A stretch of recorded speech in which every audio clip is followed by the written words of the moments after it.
Na domačiji Lamperček v zaselku Črnova v Vinski gori pri Velenju so se specializirali za vzrejo divjadi. V obori, veliki 13 hektarjev, gojijo med 100 in 130 navadnih jelenov, damjekov in muflonov. Pred nekaj leti pa so se začeli ukvarjati tudi z izletniško dejavnostjo.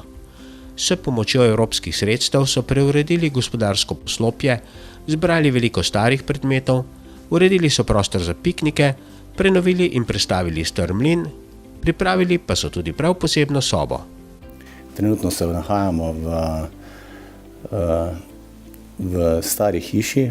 Hiša je stara preko 100 let, nahajamo se pa v sobi, ki imenujemo hiša, je pa to bivalni del hiše. Iz te sobe smo napravili lovski muzej, v katerem imamo večino uplenjenih živali iz Slovenije, nekaj pa tudi iz tujine. Prostore domačije pogosto najamejo zaključene družbe, največ jih pride iz Velenja in okolice, dnevni gostje pa so večinoma tujci.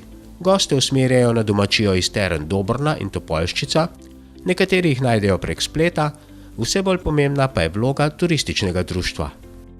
Turistično društvo Vinska gora je izredno aktivno. V Vinski gori nekako povezuje stvari, se vključuje v Turistično zvezo Velenje, je aktivno na vseh prireditvah, trži ali pa nekako nas povezuje ponudnike turistične ponudnike v kraju.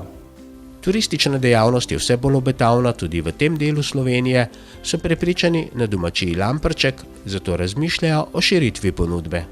Predvsem nam manjkajo namestitvene kapacitete, zato imamo v planu narediti par apartmajev. Enega bomo naredili iz hiše, kateri smo prej bili, v stilu apartmaja v domači kmečki hiši. Tu na vrhu pa sta 2 apartmaja, kjer bomo ponudili gostom prenočišča.